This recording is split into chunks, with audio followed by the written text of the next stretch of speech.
sidaad la socotaan waddanka jamhuuriyadda Somaliland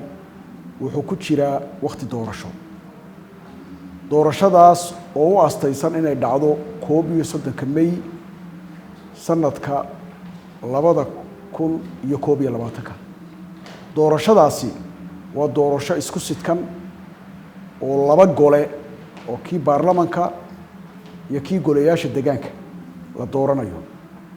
waa doorasho hore aan inoo soo marin awal doorasho kali abaan gali jirnay oo ama doorasho madaxweyne ama mid baarlamaan ama mid golayaal deegaan baan gali jirnay laakiin tani waa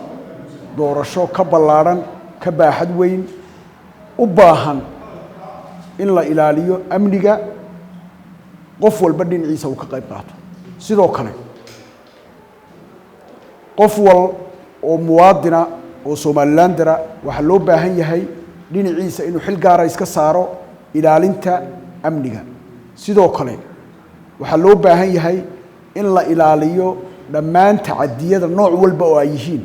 gaar ahaan dadka nugul ee ay ka mid yihiin haweenka in la ilaaliyo oo aan lagu la kicin wax tacadiya muddada doorashadu socoto iyo marka kale nolosha caadiga ah aan ku jirno sidoo kale haweenka waa saddex dumarku ama way kula dhasheen ama way ku dhaleen ama way ku dhaxeen waa walaasha hooyada iyo xaaskaaga intaasay dumarku yihiin waxaan halkan baa ku soo jeedinayaa inaan lagula kicin nooc kasta oo tacadiya ciidanka booliiska